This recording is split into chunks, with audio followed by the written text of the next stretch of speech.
I just got my nails done. Aren't they so cute? They have little hearts and sparkles.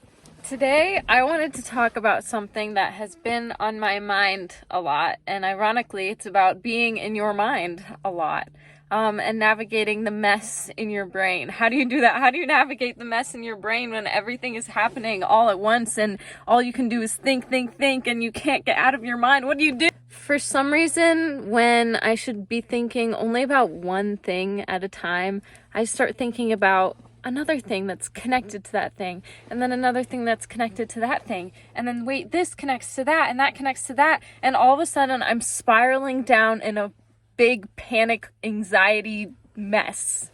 It's so easy to get lost in the mess of your mind. Think about Inside Out, how in the back they have all the store of like every memory, and it just kind of like builds up until Riley just kind of explodes and she lets out all these different emotions. Well, I feel the same in my mind. I feel like I have so many memories and I have so many problems and I have so much trauma and I have so much anxiety that's building up in the back of my brain, and I'm like, when is it going to come out? When is it going to build up to the surface and eventually erupt? And the reason that it hasn't blown up yet is because I've learned how to suppress it. I've learned to suppress it with music and by distracting myself and being with friends and all of those things. But is that really going to fix it? Or am I still going to have the mess in my mind? Right now, my mind is a house, and it has a welcome mat that says, welcome, anybody can come in. And so my anxiety has decided to come in and tell me that I'm not good enough, that I'm not worthy enough, and that I'll never amount to anything. And depression decided to come in, and it didn't even bring a housewarming gift, which is rude, but depression came in and told me that I will never have enough friends, that I will never be as creative as I want to be, that I'll always be stuck in a spiral in a ditch forever. And other thoughts decided to creep in uninvited, like, oh, there's that person who looked at me funny. There's that person who told me some things about me that weren't true. There's that person that I don't like. There's that person that probably doesn't like me. What do I do with all these people in my head? I don't know. Well, guess what? You can kick them out. They don't have to be allowed to be in your home, in your brain. If these people are creating a mess in your home, in your brain, then why would you allow them inside?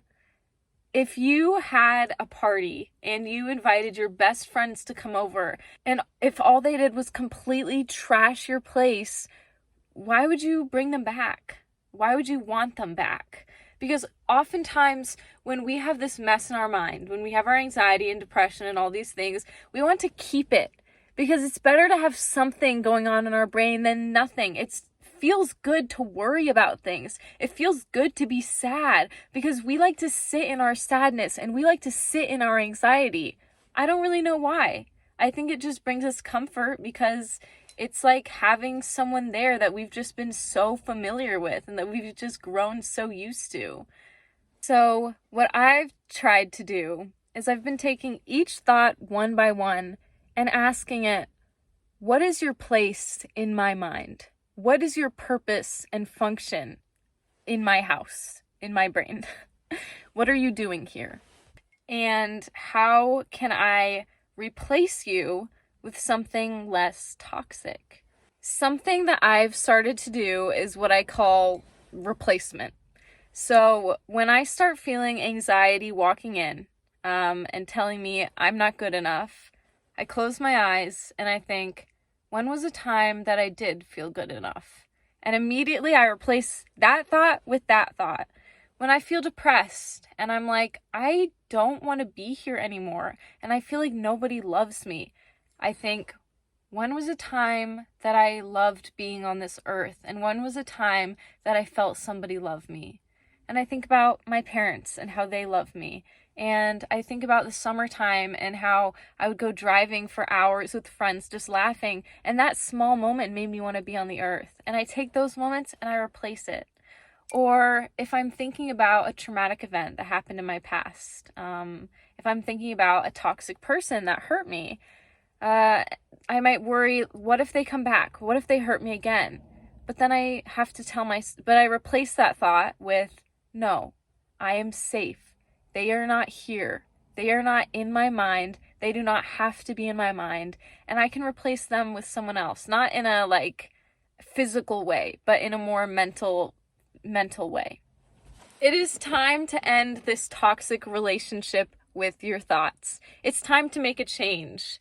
And maybe you associate these thoughts with physical things. For me, I associated traumatic events with my bedroom. So I completely rearranged my bedroom, washed everything in my room, deep cleaned it, and I felt better. I felt like because my room was refreshed, my mind was refreshed.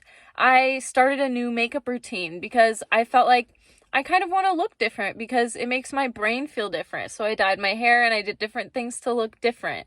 And you don't have to do that, but it helps. Doing physical things help. Journaling helps so well. Writing out every single thought you have, no matter how unimportant it seems, writing out your feelings is genuinely one of the best coping mechanisms that you can have. And then you can look back on it and you can think, wow, I went through a really hard thing, but look where I am now. I made it. I pushed through and I pushed past those thoughts. Writing down your thoughts gets them physically from your head, pulls them out and puts them on paper. And that helps. Also, screaming helps. Go in your car and scream. Just either blast music and scream to the music, or go in your car and drive down a country road and scream out your thoughts and just yell at them. Just tell them to get out. That's what I do. I go driving and I say, anxiety, I'm tired of you. Please just go away. Depression, I'm tired of you. Just go away. And sometimes I'll be sobbing and it's fine because crying is a physical manifestation of how you're feeling emotionally. It's good. It's good to let it out. This is such a long rant, but it's something I feel passionate about. Because I often let my thoughts run. Is dormant the right word? I let them run around in my brain without taking control of them, without looking at them and seeing how they're affecting me. And that's not good. In the end, it's about your mind and how you feel about your emotions and how you decide to cope with them. For me, sometimes I drive and I scream the Serenity Prayer, which is, God, grant me the strength to accept the things I cannot change, the courage to change the things I can, and the wisdom to know the difference. I am somebody.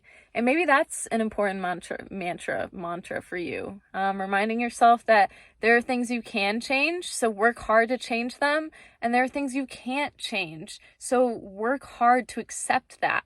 So this is my rant. Cheers. Hope you enjoyed, and thank you for 100 subscribers. Bye.